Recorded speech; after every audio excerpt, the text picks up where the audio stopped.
ఉన్న బంగారాన్ని విడిపించి ఆ రోజు ఆన్లైన్ రేటుకే మేము కొంటాం. Sharma gold company.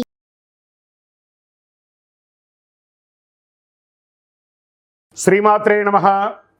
సద్గురు జ్యోతిషాలయం బ్రహ్మశ్రీ చంద్రమౌళి వెంకటేశ్వర శర్మ. ఈరోజు మనం చెప్పుకోబోయే ఒక ముఖ్యమైనటువంటి విషయం ఏమంటే, చాలామందికి ఒక భయం, శని భగవానుడు అంటే ఒక భయం. శని వక్రగతి అనేది అవుతుంది. ఇది వచ్చి రెగ్యులర్ ప్రాసెస్ అండి. మనం ఇదివరకు కూడా ఈ పంచగ్రహ కుటుంబం గురించి చెప్పాము. అలా అయిపోతుంది, ఇలా అయిపోతుంది అంటే దానికి మనం ఒక వీడియో ఇచ్చాం. చాలామంది పాజిటివ్గా దానికి రెస్పాండ్ అయ్యారు. ఇవన్నీ కూడా రొటీన్ లైఫ్లో జరుగుతున్నట్టు చూడండి. మేము జూన్ నెల ఇచ్చాం, మే నెల ఇచ్చాం, ఏప్రిల్ నెల ఇచ్చాం, మార్చి నెల ఇచ్చాం, ఇప్పుడు జూలై నెల కూడా ఇవ్వబోతున్నాం. ఇదన్నీ రొటీన్. అలాగే శని కూడా తన యొక్క గమనంలో ఇదొక రొటీన్ జర్నీ అనమాట. శని వక్రగతి ఆ తిరోగమనాన్ని ఎలా చెప్తున్నా అంటే, జ్యోతిష్ శాస్త్ర ప్రకారం కర్మ ప్రకారం ఫలితాలను ప్రసాదించేవాడు మరియు న్యాయాధిపతి అయినటువంటి వాడే శనేశ్వరుడు. శని ఈశ్వర శబ్దం కలిగిన వాడు.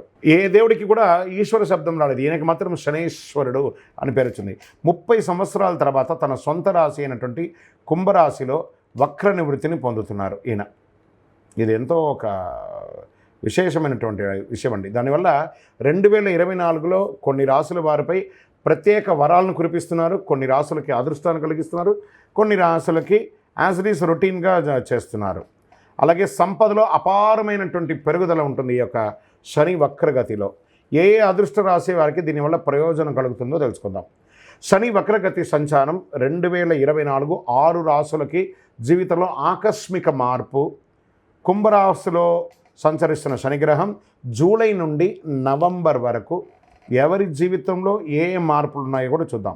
శని 2.5 సంవత్సరాల పాటు రాశిలో ఉండి సంవత్సరానికి ఒక్కసారి సంచరిస్తారు. సూర్యుడు 5వ ఇంటిని శనిని సంక్రమించినప్పుడు వక్రాన్ని పొంది 9వ ఇంటికి సూర్యుడు వచ్చినప్పుడు వక్ర దోష నివృత్తి జరుగుతుంది. అంటే జూన్ 29న శని వక్రకాలం ప్రారంభమయ్యి నవంబర్ 15న ముగుస్తుంది. శని వక్ర సంచారం వలన ప్రభావితమైనటువంటి వారికి వక్రకాలంలో వ్యాపార సమస్యలు తగ్గుతాయి, ధన సమస్యలు తీరుతాయి, కష్టాల నుంచి బయటపడి వారికి ఉపశమనం కలుగుతుంది. నౌ ఆ లబ్ధి పొందేవాళ్ళు ఎవరనేది చూద్దాం. జ్యోతిషాస్త్రరీత్యా ద్వాదశ రాశుల్లో 5వ రాశి అయినటువంటి సింహరాశి మిత్రులారా, మీరు మఖా నక్షత్రం 1, 2, 3, 4 పాదములు, పుబ్బా నక్షత్రం 1, 2, 3, 4 పాదములు, ఉత్తరా నక్షత్రం మొదటి పాదానికి జన్మించిన మీరు సింహరాశి వారిగా పరిగణించబడుతున్నారు. జూలై నెలలో మీకు శుభాశుభ ఫలితాలు ఎలా ఉన్నాయి అని చెప్తే, అత్యంత పవిత్రమైనటువంటి గ్రహం బృహస్పతి 10వ ఇంట్లో ఉన్నారు. సూర్యుడు మరియు శుక్రగ్రహం 5వ ఇంట్లో పూర్తిగా కనిపిస్తారు. సూర్యగ్రహం మరియు శుక్రుడు 11వ ఇంట్లో ఉంటాడు. కుజుడు ఈ నెల ప్రారంభంలో 9వ ఇంట్లో ఉంటారు. నెల ప్రారంభంలో బుధగ్రహం 12వ ఇంట్లో ఉంటారు. 8వ ఇంట్లో రాహు మరియు 2వ ఇంట్లో కేతువు. మీకు ఆకస్మిక అదృష్టం వచ్చే అవకాశాలు ఉన్నాయి. వెలువెత్తిన సంపద పెరిగే అవకాశాలు ఉన్నాయి. ధనవంతులు పెరుగుదల చేసిన కార్యాలని విజయవంతం చేస్తారు. వ్యాపారంలో అభివృద్ధి చెందుతున్న పరిస్థితి కనిపిస్తుంది. శ్రమ కోసం ఆదాయం లభిస్తుంది. వాటాదారులతో అనుకూలమైనటువంటి పరిస్థితి పొందే అవకాశాలు కనిపిస్తున్నాయి. కానీ ఇక్కడ మిశ్రమంగా ఏముందంటే, మరుక్షణం సమస్యను ఎదుర్కొనే అవకాశాలు ఉన్నాయి. మీకు ఈ నెల మిశ్రమ ఫలితం. షార్ట్కట్లను ఎంచుకోకుండా ఉండాలి. ప్రత్యేకించి డబ్బు సంపాదించడంలో తప్పుద్రోవ పట్టకండి. ఎవరైనా చెప్పినట్లు పెట్టుబడి పెడితే అది నష్టానికి కలిగే అవకాశాలు బాగున్నాయి. ఉద్యోగస్తులకి ఆఫీసులో ఎక్కువ పని చేయడం వల్ల మనసులో అలసట, కొంచెం స్ట్రెస్ ఫీల్ అవుతుంటారు. ఉన్నతాధికారులతో కలిసిపోవడం మంచిది. వారి దగ్గర నుంచి మాట పట్టింపులు ఉన్నాయి. చివరకు ఆకస్మిక మార్పు, దానివల్ల మీరు ఏమైనా అసహనాన్ని కోల్పోతే పని మార్పు, ఆకస్మిక మార్పు, లేదా ఉద్యోగం నుంచి తొలగించడం, లేదా వేరే ఉద్యోగానికి వెళ్ళడం. మాతో ద్వితీయంలో ఇది ఉంది, చాలా జాగ్రత్త. ఆశించే ఆఫర్లు లభించకుండా ఆలస్యమయ్యే అవకాశాలు కూడా ఉంటాయి మాస ద్వితీయంలో. దైవభక్తి పెరుగుతుంది. అయ్యో భగవంతుడు నాకు ఇలా అవుతుంది అని. అప్పటి వరకు దైవభక్తి, సంతోషంగా ఉన్నప్పుడు దైవభక్తి ఉండండి, దుఃఖంగా ఉన్నప్పుడు కూడా దైవభక్తి ఉండండి. దైవమే అన్నిటికీ కారణం. వారు మనకు అనుగ్రహం కలిగిస్తారు. వారిని శరణాగతి పొందడమే మనకు ముఖ్యం. కుటుంబంలో బంధువుల మధ్య ఉన్న అభిప్రాయ భేదం తొలగి సుముఖతో పరిస్థితి ఏర్పడుతుంది. విలువ, గౌరవం కూడా పెరుగుతుంది. కొత్త ఇల్లు, వాహనం కొనే అవకాశం మాసం ప్రారంభంలో ఉంటుంది. కొత్త దుస్తులు, ఆభరణాలు జోడిస్తారు. పుణ్యస్థలాలకు వెళ్ళే అవకాశాలు మాస ద్వితీయంలో కనబడుతుంది. ఆరోగ్యానికి శ్రద్ధ అవసరం. వెంటనే సరి అయిపోతుంది కదా అని చెప్పి నెగ్లెక్ట్ చేయకండి. కరెక్ట్గా ప్రాపర్గా ఒక మంచి మాస్టర్ చెకప్ చేసుకొని తీసుకోండి.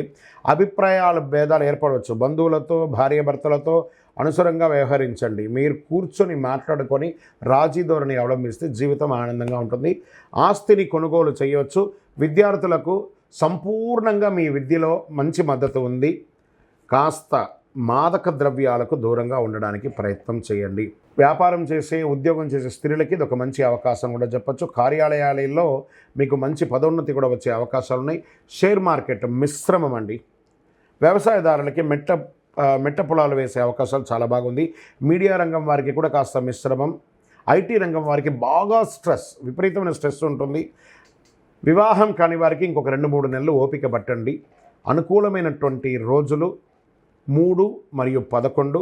చంద్రాష్టమమైనటువంటి రోజులు జూలై 25/7/2024 10:45 ఉదయం నుండి 27/7/2024 12:59 వరకు చంద్రాష్టమం ఉంటుంది. ఈ 2.5 రోజులు చాలా జాగ్రత్తగా ఉండండి. అదృష్ట సంఖ్య అని చెప్తే 4, 6.